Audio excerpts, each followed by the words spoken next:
Hello, everyone. Welcome to another episode of Life and Style with Zara. I'm your host, Zara Durrani. Thank you so much for listening, for tuning in on Dash Radio, as well as Ruckus Avenue Radio, North America's #1 South Asian radio station.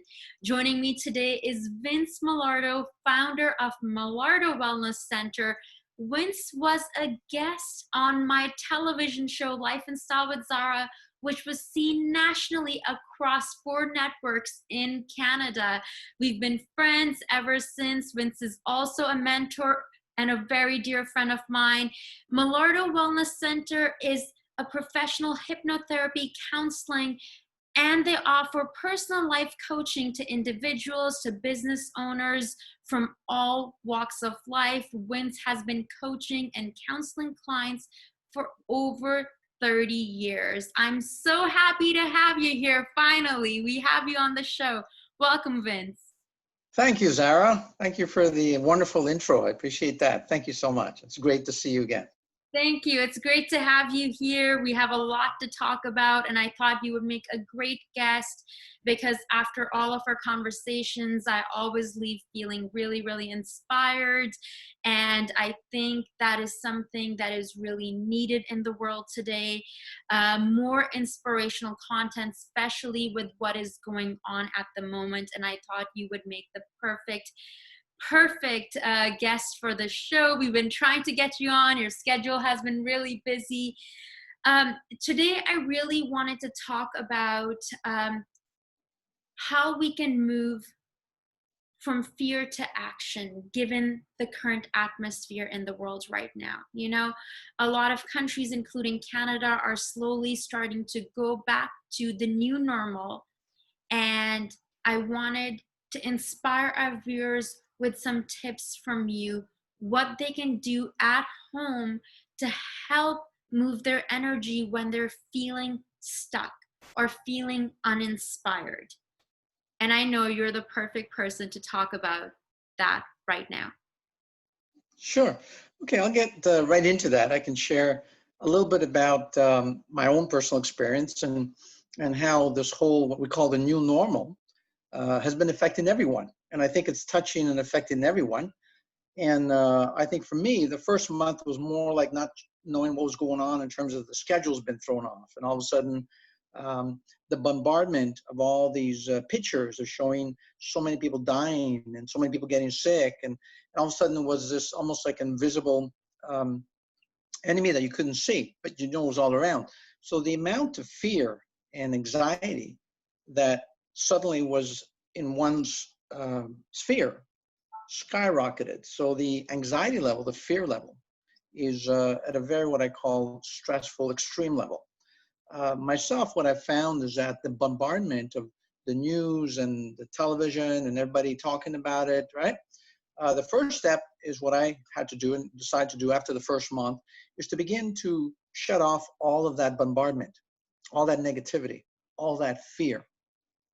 And to basically do the basic of, not going out and staying with family members and, making sure that you're washing your hands, the basics, right? But the first thing I decided to do is get back into a routine because the routine was thrown off. And I think that's what happened to a lot of people. Suddenly the routine of going to work, the routine of going to the gym, suddenly that was gone. So what I do is what I recommend my clients do is start your day on a positive note. What that means is don't start listening to social media, the negative news or the television. Shut that off because the overwhelm of all that negativity is very detrimental to one's nervous system and to one's mind. So the first step, what I've been encouraging my clients working over the phone virtually and through video, is to lower the volume of all the fear, the negativity, because really what's going on is what's going on. There isn't much you can do in terms of changing what's going on in Brazil, what's going on in Italy, but you can have an influence on what's around you, whatever you're doing, your environment. So the first step is when you start your day in calming the mind. Create some sort of calmness, some sort of peacefulness, because that, number one, calms the nervous system and begins to diminish the fear-based thoughts that are overwhelming, that are extremely stressful. Because stress, in extreme cases, negative stress is very harmful to the body. So the first step is to kind of protect yourself from all that bombardment of negativity. So I encourage people to, start your day on a very calming, whether it's meditation or mindfulness, or even what I call self-hypnosis, or listen to something that allows you to relax thoroughly. Because the opposite of relaxation is really anxiety or stress and being affected by what's going on in your environment. So you can learn to control your mind and your body. And it starts with paying attention to your breath. Breathing is a good technique. If you start breathing in to the count of 4, pause to the count of 4, exhale to the count of 4, and you start doing that about 10 times to start, it starts relaxing the body thoroughly and relaxing the mind. And once the mind is relaxed, now you begin to program it in the most positive manner. So what I've noticed, for example, is in our household, also people started baking more. They started working on some of their projects because, it wasn't like you can go outside like you used to. Suddenly the world out there felt like it was unsafe, right? But it's not the first time the world has felt unsafe. Our ancestors or our family members in the past have all had their challenges in life. Nothing's ever always secure. The only thing that's constant is really change. So the next step is learning to increase your ability to develop your adaptability or to adapt or cope better. And so that means things like making choices such as, okay, what are some of the interests and hobbies you've got that make you feel good or that give you a sense of enjoyment or pleasure? And it's different things to different people. Like I noticed some of my clients, professional clients, some of them started rediscovering their photography and started rediscovering that, some of the, and now all of a sudden, these things are coming up that you before were too busy. We live in a society that everyone's always on, like almost like 24/7. So the first step is finding those things that give you more enjoyment. The word enjoyment has the word joy for a reason, and that give you also pleasure, right? And beginning to find more time for those things. For me, another thing I love is watching the flowers come out and the roses in the garden.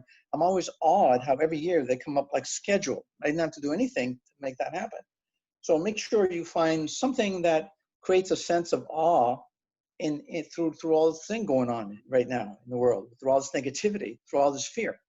And the opposite of fear is what? The opposite of fear is what I call flow. So how do you go from fear to flow? You see, how do you go from anxiety, severe anxiety, to a calmer mind? Well, that does require some practice, what I call some training. And it doesn't mean you have to train, for example, like some of these Tibetan yogis or Eastern monks, right? It just means finding at least 15 minutes to half hour a day as a minimum to work on calming the mind, developing a more calmer nature. And that what that does over time is it creates a mindset where you start feeling far less afraid than allowing the symptom of anxiety, or sometimes it turns into insomnia, to have a grip or to hold you hostage. And right now, I was reading something the other day that said 40 million Americans experience anxiety. That's a lot, right? So the first step is you want to be able to neutralize.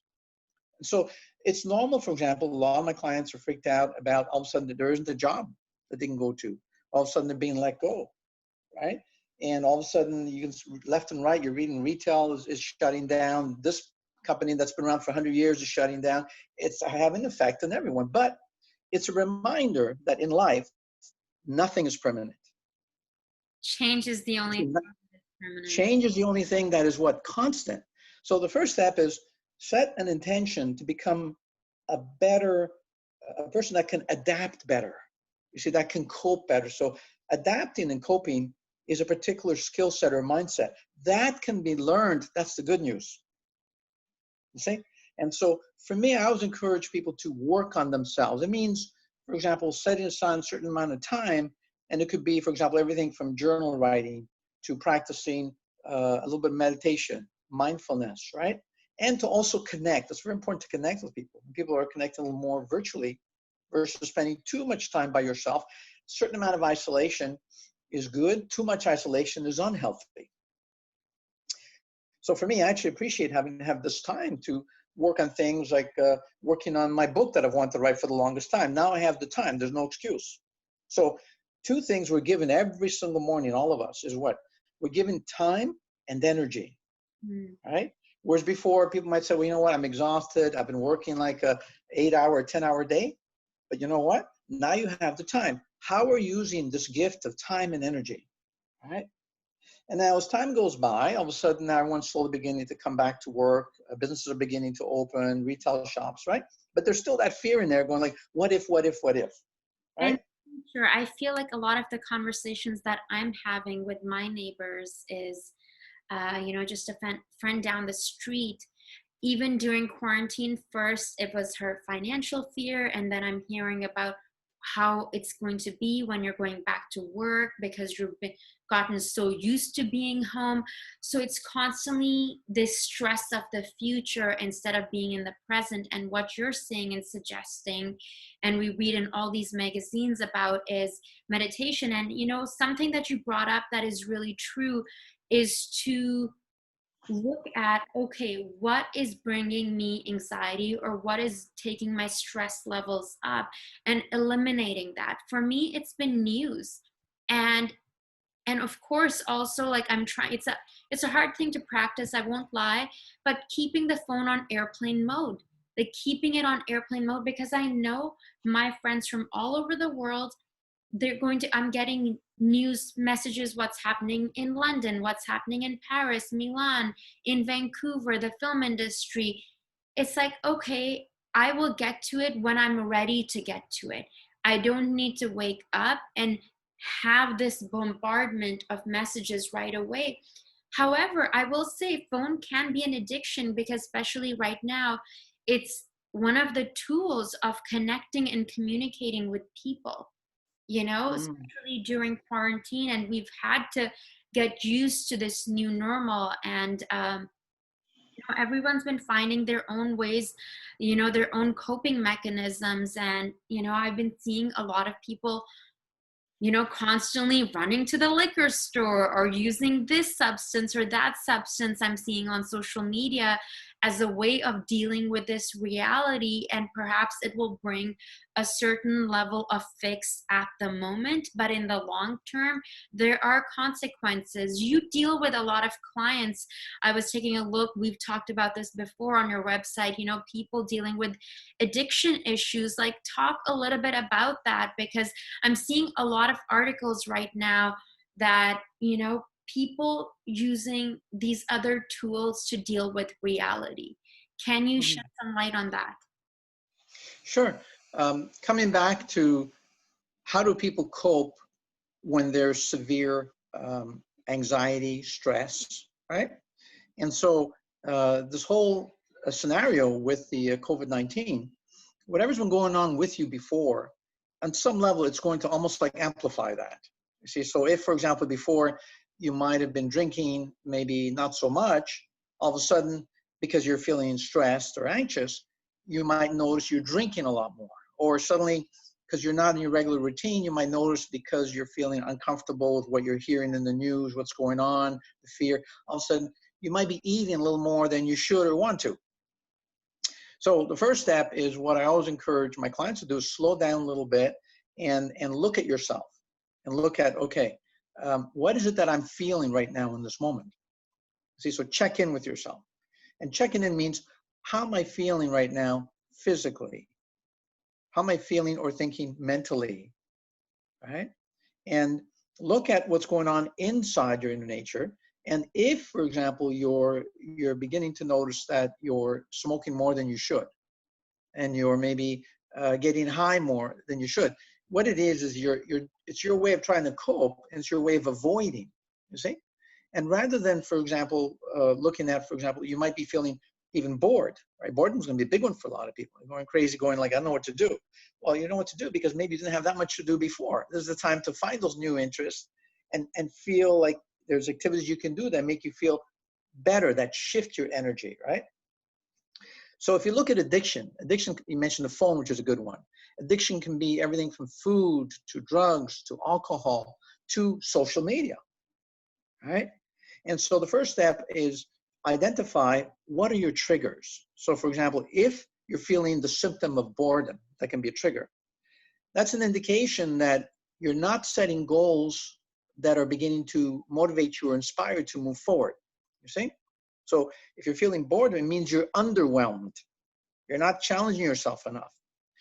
If you're feeling overwhelmed, as most people are right now because of these things going on with COVID-19, then it means you got to step back and protect yourself, protect your energy or your sphere, your life force around you, right? And protect it means, you see, like you mentioned, well, I was checking what's going on in London and Paris, etc. Well, my question is, do you really need to check that much? You see, I would say you probably don't. You might want to lower the volume quite a bit from, let's say, an 8 that you think you need to check in, down to maybe a 2, and you're ready for this? And it's okay to spend more time in the silence and be friends with the silence. Mm. Because in the silence actually speaks. And you come back to yourself, meaning you're being present in the moment. Now I'm talking about practicing presence.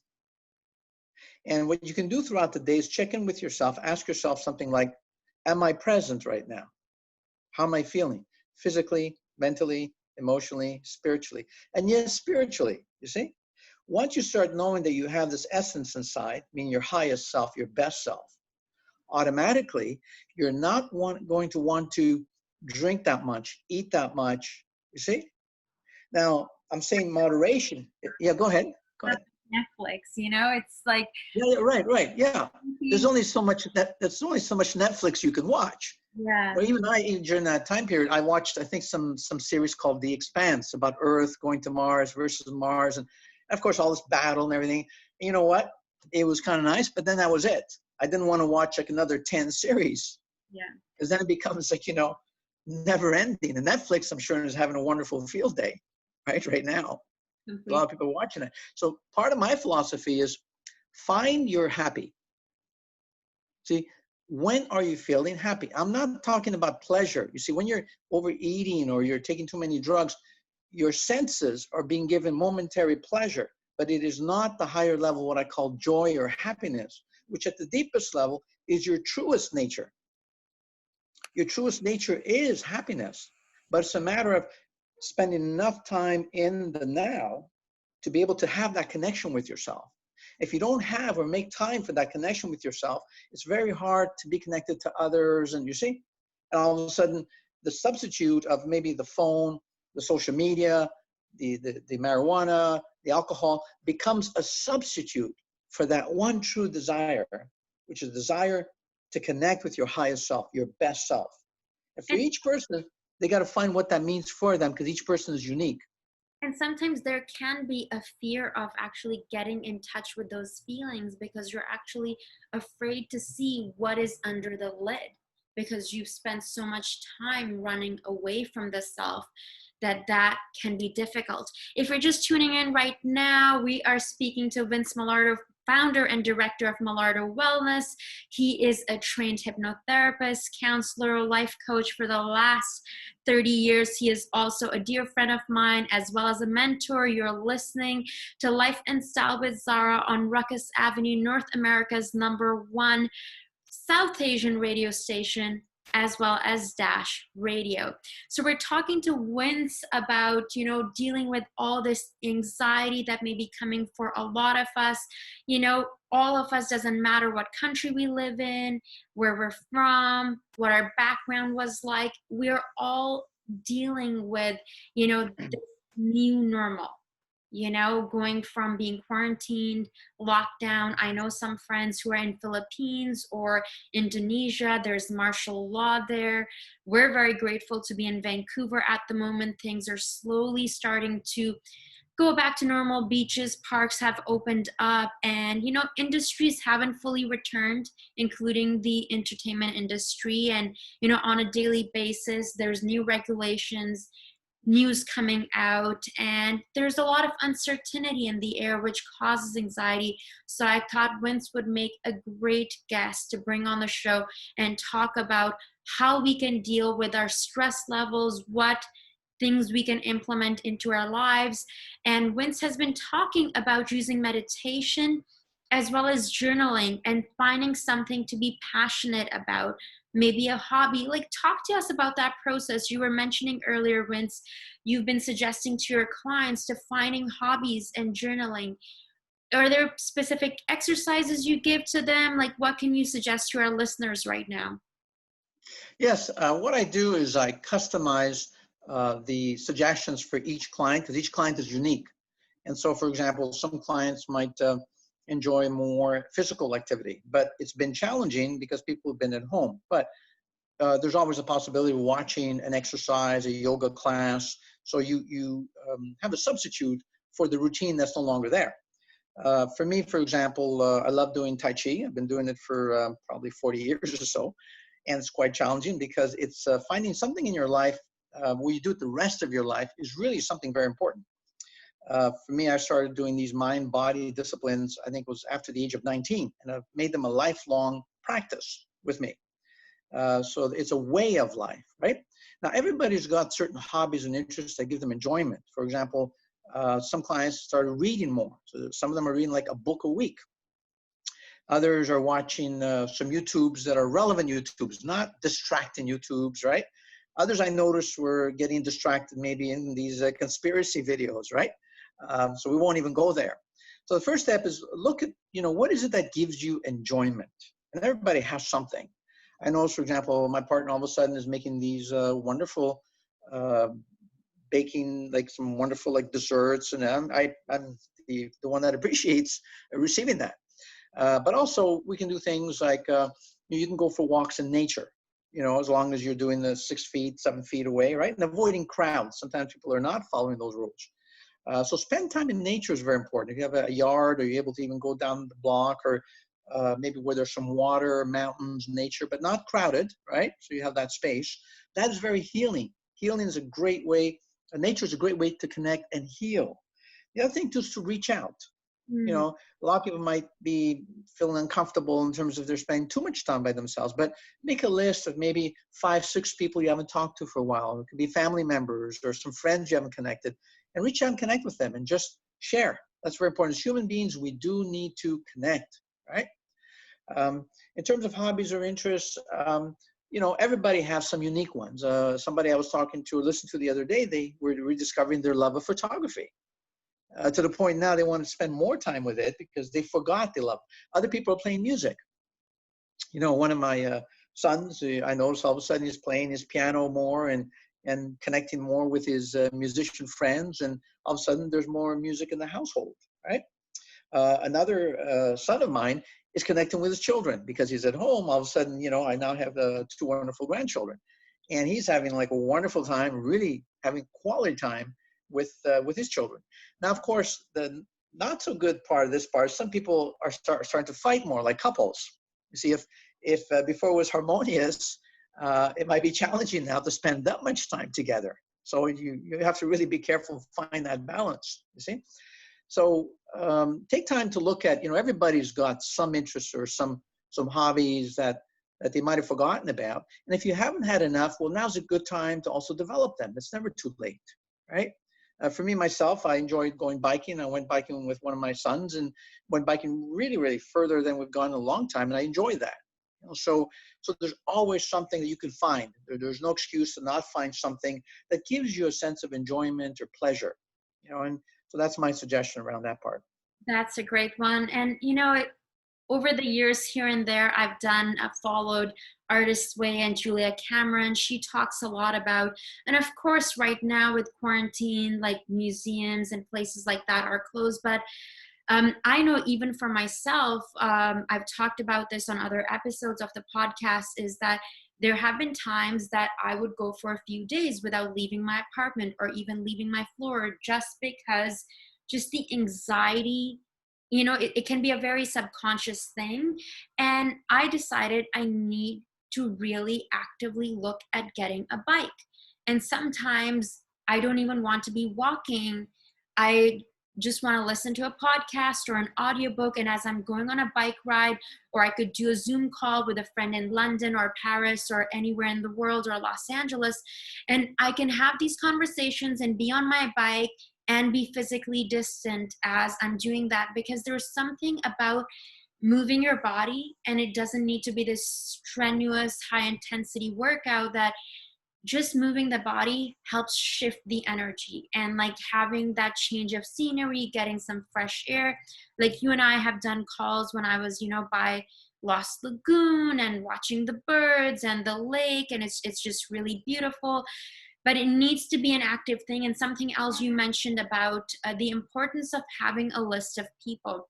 I remember listening to someone over a podcast, and this person had mentioned that, have a list and create a list on a good day, which would be your 911 emergency list of the things that you can do when you're having a low day.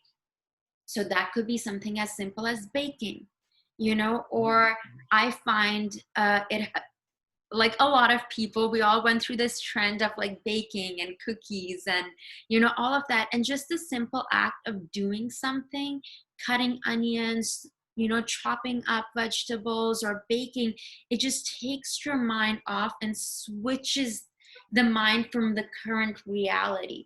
Like, I'm not saying like stay in the kitchen all day baking, but I find that that's something that's helped me. Another thing I'm hearing a lot about is using this time to maybe either start a business or see how you could take your business online, and how you can use this time, because of course we're going to be entering into a new era, and we all don't know what's in the future. All we can do is show up for today. What advice would you give to entrepreneurs or someone wanting to start a new business, whether it would be a coaching practice or a blog, or something new, a new venture, in general? What advice would you give to people, Vince? Well, what I suggest is, it's a good question. I've had somebody who approached me and said, can you train me in this particular area? And I said, well, I can, but for me, I'm probably going to do everything virtually till September. That's my intention, and because I choose to, and I can do that. And I've been fortunate with that gift, the gift of time and energy that I have. So this is a good time to do some thinking things through around, number one, who you are and what is your offering to the world, you see, to this new world, because it's not the same as it used to be. So what that means is beginning to think a little bit differently. Think as a problem solver versus just as, where's the next job because I just lost this one. You see, studies show that about 86% of people were doing work before that they hated, you see, and oftentimes hated with a passion. So the remaining, whatever it is, 15%, whatever the numbers are, they're doing something right in terms of doing something they enjoy or being successful at it. So the first step is asking yourself, who am I? And that involves taking time out, things like, it's a good time to do what I call a bit of journal writing too. Writing things like, for example, what if people suggest you do more of? What are you good at? What do you love and what do you don't like? What do you like and don't like? Review some of the work or jobs you've had in the past, and maybe make a list of what you liked and didn't like about each one. And moving forward now, how would you like to express yourself in this new world? You see? And you do something because there's a need, and you want to look and review your skills, your abilities, and find out how can you meet that need.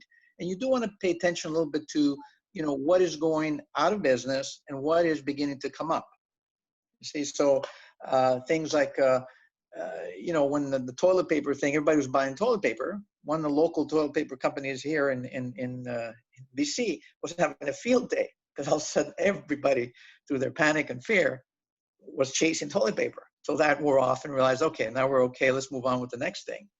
So the first step is make a list of what are your strengths and weaknesses, you see, and then you want to look at, okay, what is my gift to the world? Who am I? And what can I offer? And where is the need? There's got to be a need out there. You have to be able to fulfill a need. And then begin to approach those people and situations that you're curious about or that you like to connect with. And don't be shy in approaching them. You'd be surprised how many people are prepared to reach out and actually talk to you or share some advice, you see? I was doing that type of thing when I was like 19, 20, interviewing both entrepreneurs and also these wise sages. That's been my passion since that time period, right? And having been an entrepreneur myself. So the first step is if you want to ask yourself, am I an entrepreneur? Entrepreneur means, do you have what it takes? People hear about entrepreneurs, but do you have the stomach for it?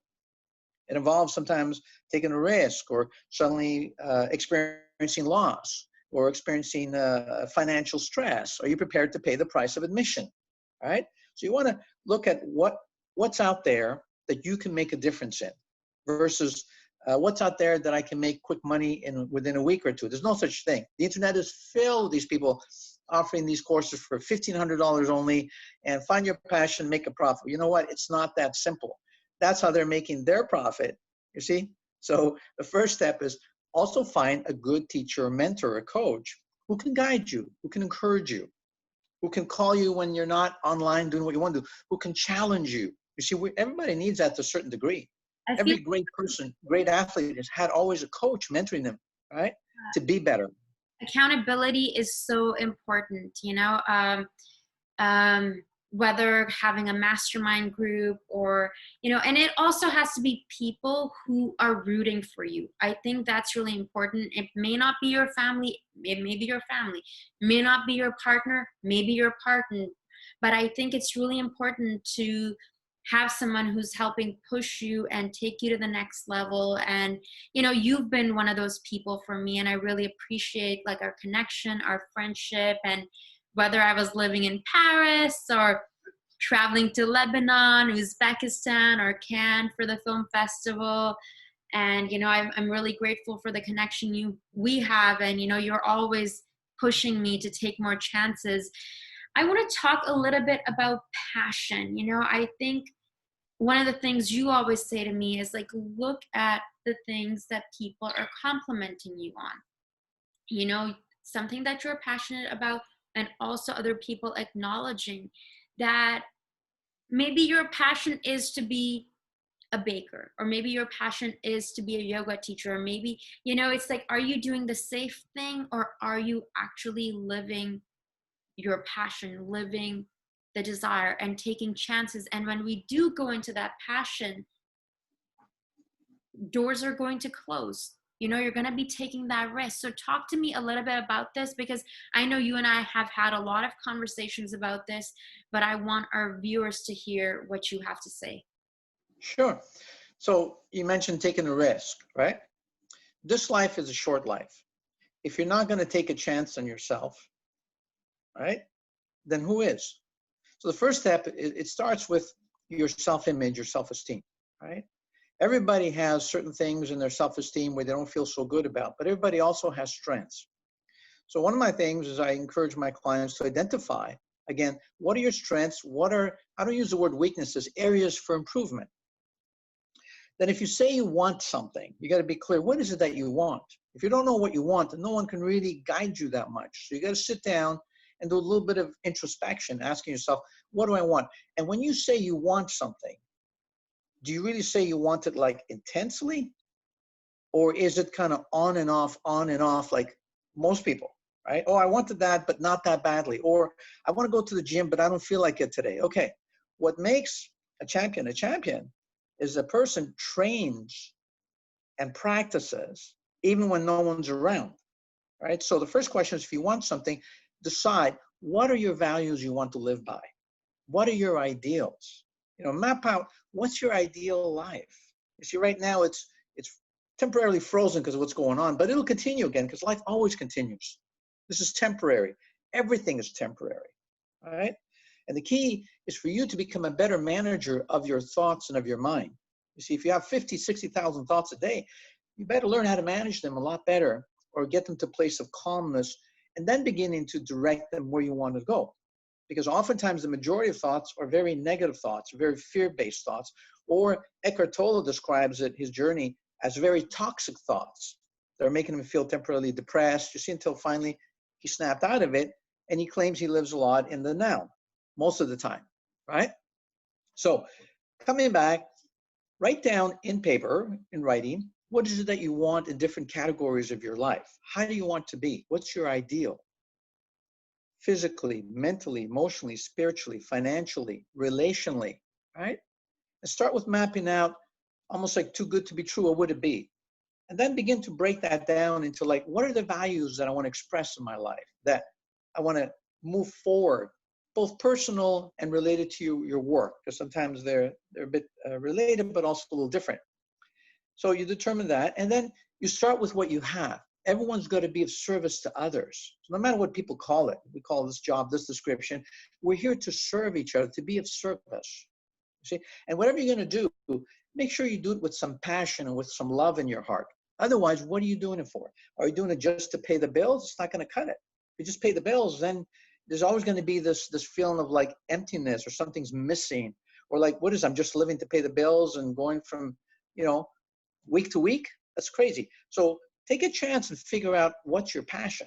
And everybody has something, but they got to take the time to look at those, what I call introspective questions, and also get feedback from the people who know you, who've known you a long time. They'll say, well, here's something that you're good at, or praise that you've gotten, or have you thought of doing this? You'd be really good at that. Pay attention to some of those things and jot them down, right? And then take action. You see, people that I've been around that took action, they never took action to make millions of dollars. They took it because they were curious, or because they wanted to solve a problem that others weren't solving. You'll hear that a lot. They're problem solvers, you see? I remember one gentleman I met, he was really, really nice, and he came up with this crazy idea that nobody thought would fly. Fast forward many years later, and he said, quote, I did what most people will never do. He said, I took action. I think he sold his company for $300 million. Nicest guy. Now, he did what most people will never do, is take action. That's another very important quality, is, are you prepared to take action on your goals and your dreams and be of service to others? And if you are, then you can now begin to use what I call the power of your imagination towards the achievement of your goal, also known as visualization. I encourage my clients to practice visualization, if possible, daily, at least for a minimum of about 5 to 10 minutes. See, once you have your goals set out intentionally, your intentions, you've got to visualize yourself as if you're already there, right? I remember the author of, I think, 7 Habits of Successful People. The first one he mentioned was start with the end in mind. You see? So just like, for example, in the past, you had a dream to go to Paris. And then all of a sudden, there's all this blocks and fears, but you know what? You did it. You took a dive, and how does it feel, right? I think it felt pretty good, right? Would you agree? I know we had conversations about this, and I didn't even speak French, and it's so fascinating. If I look back, I remember I was in Seattle once and once in Los Angeles. People would just stop me and they would say, you're so Parisian, your style is so French, parlez-vous français? And I'm just like, vous êtes française? And I just said, no, I'm Canadian. And I would always just hear this. And talking to you and having you in my corner, to sort of give me that nudge to take that risk, it's just meant so much. And I want to talk a little bit about the fact that you're a counselor, a therapist, and a hypnotherapist, and a life coach.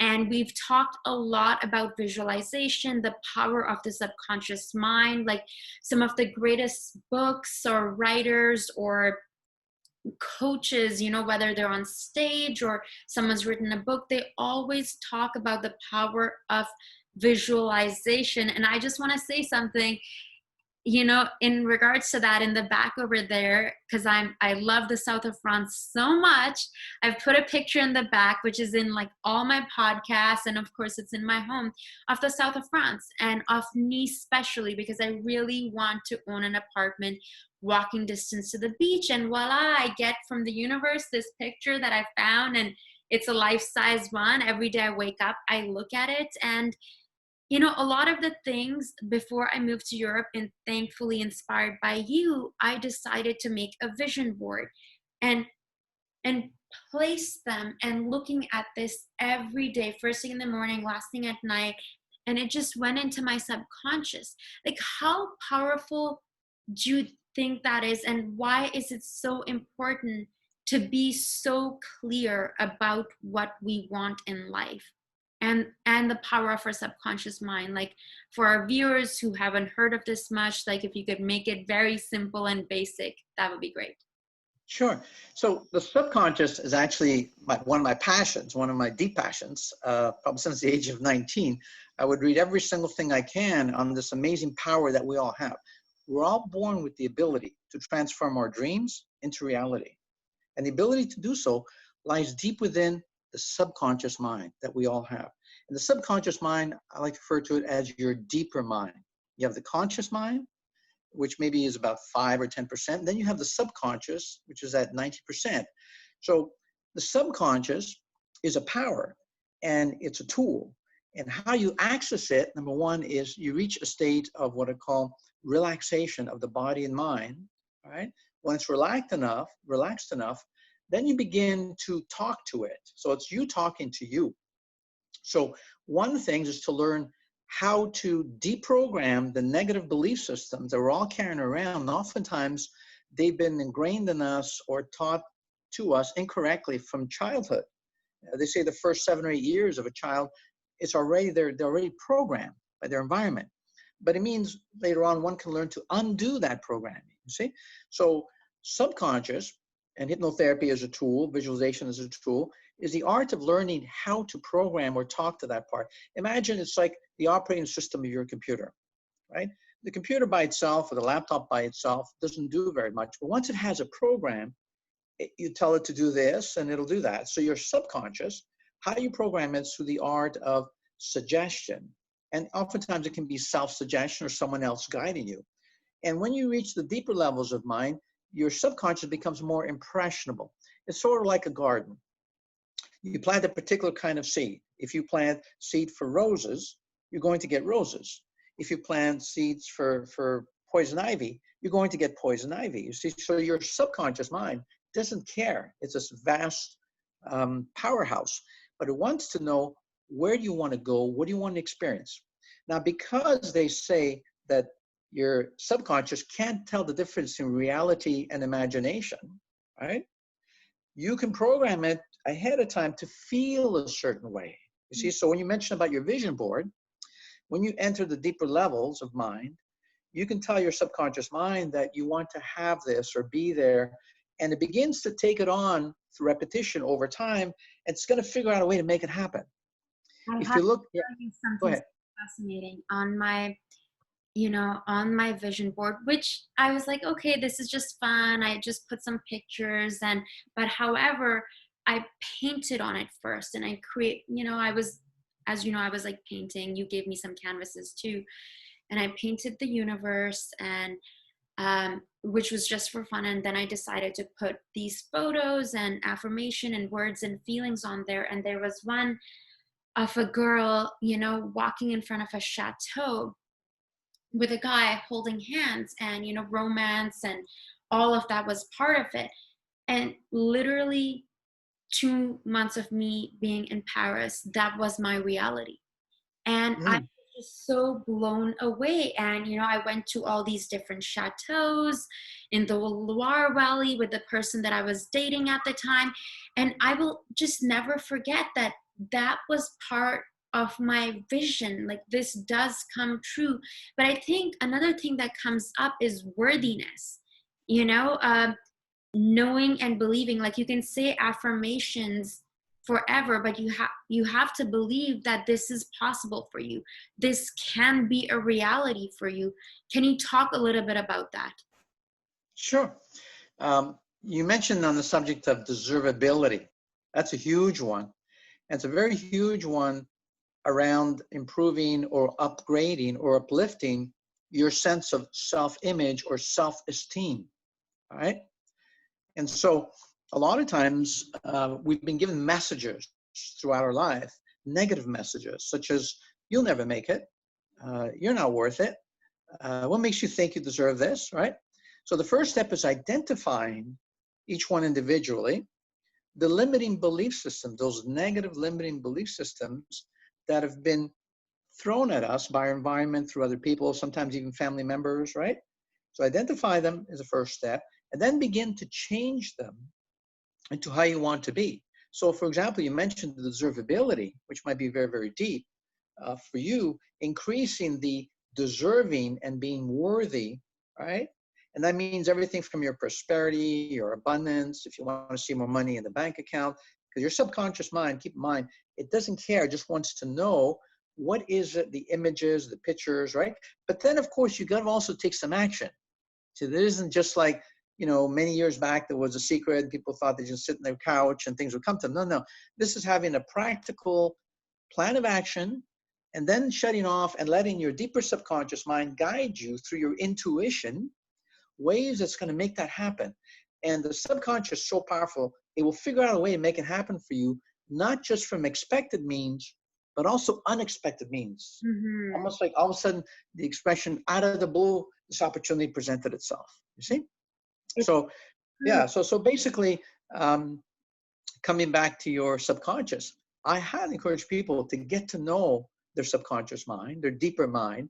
Subconscious is almost like your highest or higher self that's there, that only wants the best for you. And so the deservability is you convincing yourself through certain work, through repetition. And saying thank you is a powerful, what I call meditation of gratitude, right? What you appreciate tends to appreciate more in your life. You see, and not just with friends and family or friendships, but also with your prosperity and your abundance. You see, so your subconscious mind, remember, it's there, it's going to guide you. So you got to have this thing where you put the energy towards your intention, then you relax to kind of let go and let your subconscious mind do the rest and figure out the details for you, and it'll guide you. It'll give you like an intuition. Suddenly you'll have the phone will ring and somebody will call you out of the blue, or suddenly you're drawn to a particular book that has something in it that you needed to read or hear to take you into further action, you see? So 90% of life is really your mindset. So you want to develop a very creative, powerful, deserving mindset. You see, and whatever will help you towards that, you want to be able to uplift that. So it's good to always do an inventory. Like you mentioned, well, the deservability factor is a huge one. Completely. And I think what I was going to mention earlier is it's really important to have goals and visions that actually seem that are not even possible right now, and not worrying about how that is going to come to pass. I remember last year, in the beginning of the year, or even before I moved to Paris, my vision was that I'm going to be working on a television show and covering fashion.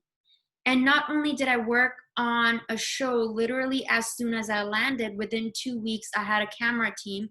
So instead of just one video guy, I had 3 with me. One was French, one was British, and one was American. And you know what? The British one, he flew from London, and he said, "Okay, I'm going to get an all-access pass with you. I will join your team." And the American cameraman, he saw that I had a team already, and he was like, "If you need an extra hand, I'm here." So I had just landed in Paris and had a vision that I'm going to have a television show, and this is my first Paris Fashion Week. I want to enter with a bang and with a presence. And that led to, from that Fashion Week, Pret-a-Porter, to the next season in September, from February to September, I was working on a show that had been nominated for 2 Emmy Awards, and going from that show to traveling with the same network to then getting another show and then working on a pilot. So it's like, even though I didn't know how it was going to happen, I just had this crazy desire. I feel desire is really important, and to have a vision that, you know what, anything is possible. I don't know how this is going to come to pass, but it will happen. And I want to give another example, that in the beginning of last year, when I was still living in Paris in 2019, I had a vision that I'm going to be traveling a lot and be invited by different countries to travel without spending anything, or get paid, better yet. And voila, Esteem came to pass. It's like, you don't know how it's going to happen. It just happens. But in the meanwhile, I think what you mentioned, that gratitude is really important. Now, I want to go back to the morning practice. You know, we have about less than 10 minutes left to talk. So for our listeners, people who are tuning in or watching, what does your morning practice look like? Do you do a gratitude list in the morning? How long do you meditate for in the morning? How long do you check your, since you've woken up, like how long do you wait to check your emails, or to turn your phone on. What does your morning practice look like, and what do you suggest to your clients? Sure. My morning practice consists of the moment that my mind begins to wake up. What I do is I capture it before it has a chance to distract me. The first step is, we live in a very distracting or distracted world. You see, so the first step is the minute you wake up, there's going to be demands or people needing certain things or from you. You see, so the first step is before you do anything is you train the mind into that place of being centered or calm or peaceful, right?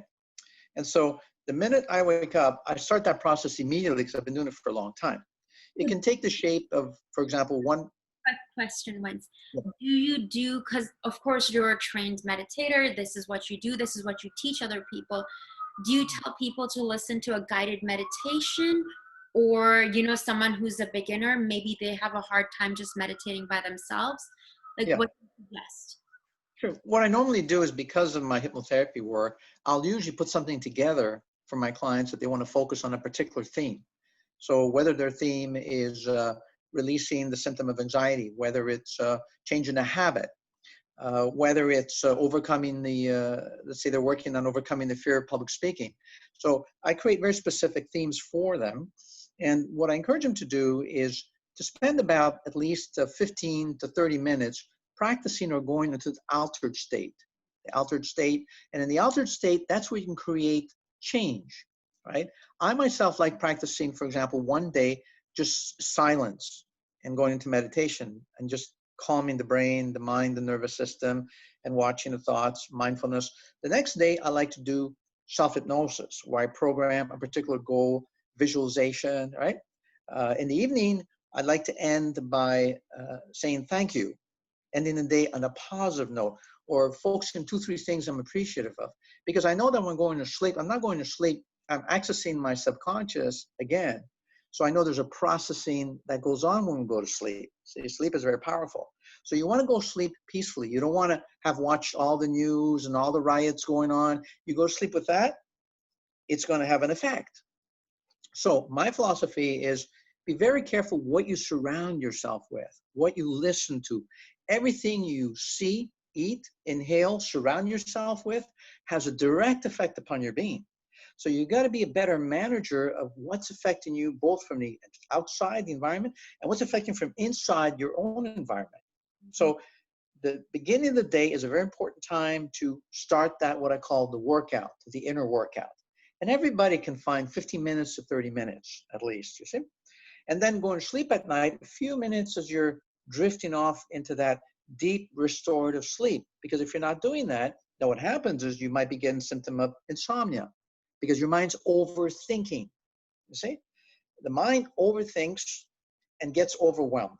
And then it spins into the symptom of anxiety. Then it spins into depression. Then it spins into insomnia. You see what it does? So it's coming back to managing the mind and training it versus it controlling you. You start controlling it to the best of your ability. So some form of regular practice of what I recommend: programming, visualization, meditation, mindfulness, and a combination of those, because sometimes we do need a little bit of variety, is really, really good. And then during the day, finding balance. And balance means different things for different people. A lot of these very entrepreneurs who just go 70, 80 hours a week, and I've worked with a lot of those, they don't know what slowing down, pausing, and relaxing means because they're always on, day and night, day and night. But at the end of the day, you're exhausted. And all the money you make has to go into taking care of your health later on, your mental health, your relationship, you see, your divorce, a big price to pay. So find the balance that is ideal for you. It means different things for different people. So what does that ideal of balance mean to you? And once you identify it, now you start doing the workout. The workout means like the training. You see, if you look at anybody from the most powerful Zen masters to Tibetan yogis to athletes, you'll notice they practice these techniques hours. Now, you don't have to do hours, you see. Bruce Lee used to practice 2 to 3 hours. Gilles Saint-Pierre, the champion from Quebec in his martial arts, used to practice hours like this. But he started when he was about 17, 18. and then became the champion, you see. But he has this edge, which he goes to these deeper levels working with these techniques, where his opponents might not know that because they don't want to win for winning's sake. He plays the game on a whole other level, as he shared, right? And so the other thing too is you need some inspiration during the day, during the week. Nothing great is ever going to happen without some type of inspiration. I'm not talking about motivation by manipulation. Like a lot of these motivational speakers, it's not a put down. People go rah, they get motivated and wears off in 5 days. Why? Because they're not doing the work. And I'm talking about doing the work. Doing the work means being present, practicing presence during the day.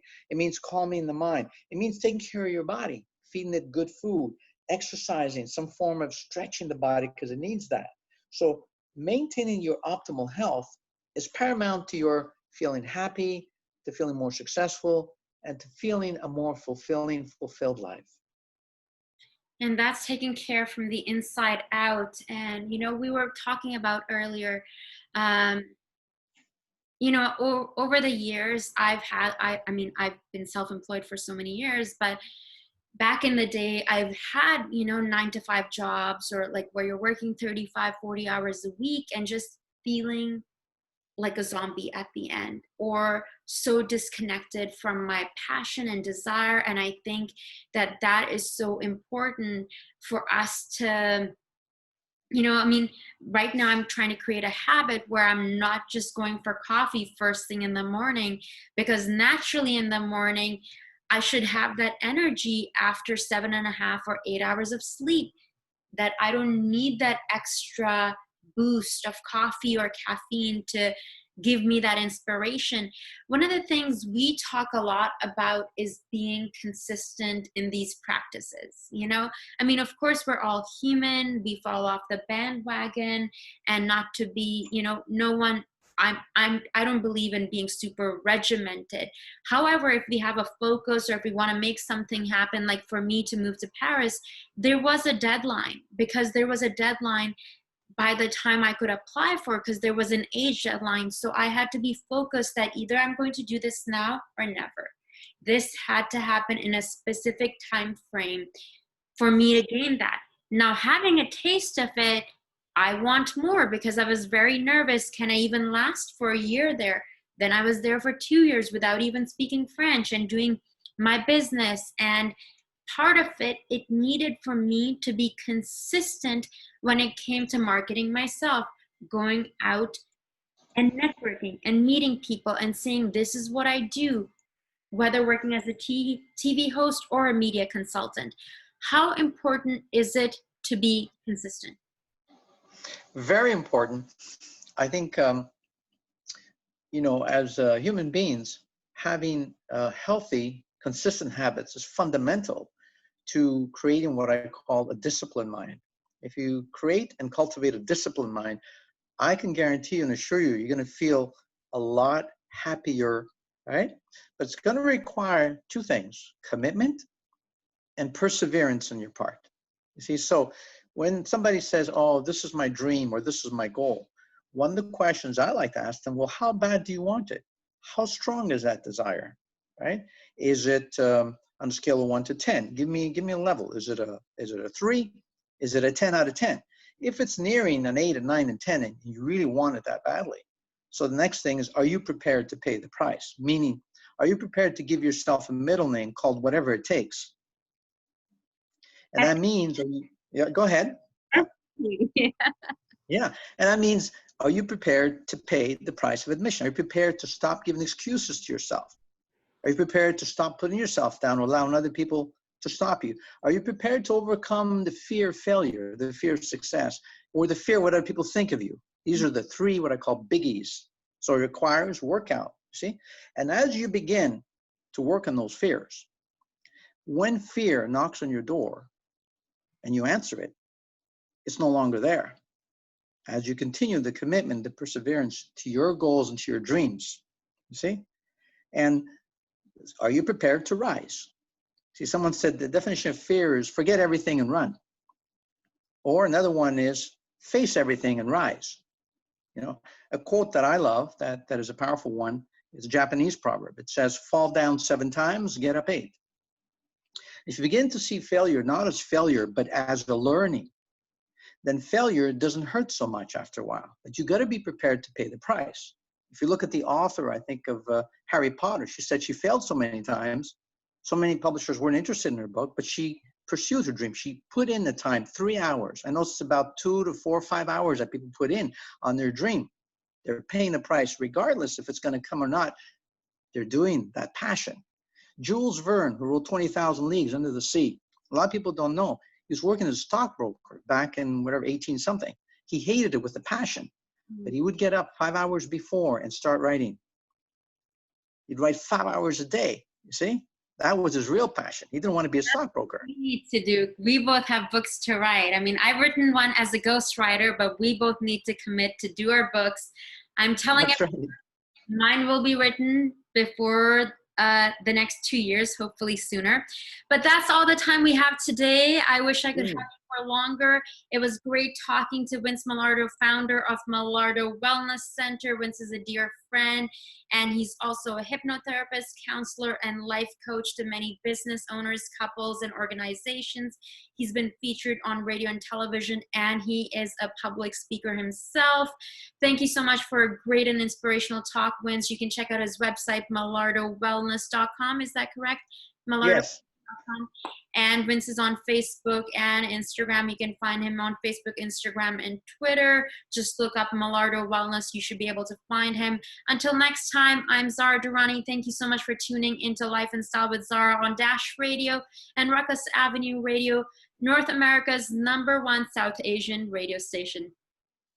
Thank you, Zara. Thank you. Thank you, Vince.